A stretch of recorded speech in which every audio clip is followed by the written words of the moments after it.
समस्तंकु जय भीम, जय संविधान, जय बिरसा, जय आदिवासी। आसंता जानुआरी 7 तारिख दिन कटक जिला ग्रामांचल गोविंदपुर थाना को घेराव करा जिवो।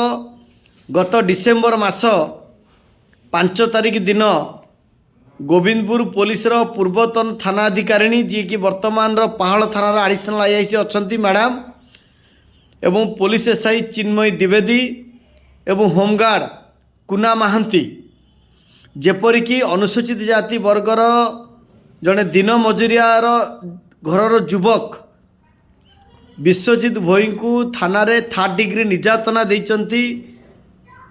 गोड़ हाथ को बांधी गोड़ भितर शाबल पुरई प्लास्टिक पाइप रे गोड़ को जो भली भावे आक्रमण करा जाइछि। विगत दिन रे से तांकर वीडियो एवं आमे पोस्ट करथिलु एवं ता परे परे रंजन भोई नामक जन अनुसूचित जाति वर्गर युवक को मध्य अति विभत्स भावे पशुटु हीन भावे ताको आक्रमण करा जाइछि। तांकर पिठी पिछा ये समस्त कथारे आज पर्यंत एसपी को भेटीचु, आईजी ऑफिस रे दुई थर भेटीचु।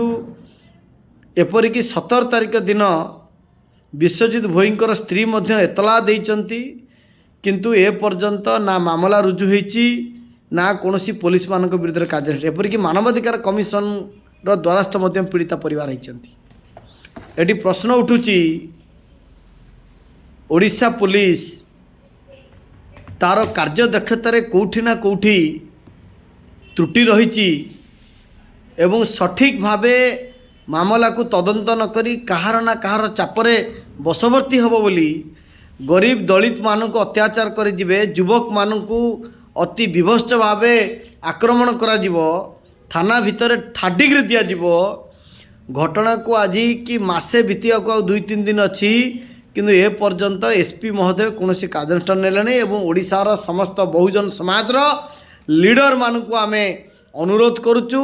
आसंता जानुआरी 7 तारिख दिन 10:30 रु 11टा समय मध्य गोविंदपुर छकरे आम साथी माने समस्ते पहुँचे शह संख्यार एवं गणतंत्र राष्ट्र रे गणतांत्रिक अधिकार रे एवं संविधान उपार रे आमे पुलिस विरुद्ध रे बसिबा जे पर्यंत दोषी अधिकारी को सस्पेंड करा जाइनी। SC/ST पीओ एक्ट रे मामला रुजु करी एफआईआर कॉपी मिली नहीं एवं पुलिस जो जिनस जोर जबरदस्त घर 5टी मोबाइल गोटे सुना मुदी एवं गछकटा मेसीन नहीं एवं से जिनस फेरे नहीं आमको केस करके देबे एफआईआर कॉपी जिनस सीज करके आमको आम जिनस फेरेबे दोषी अधिकारी को गिरफ्त करेंगे एवं तुरंत से निलंबन करेंगे।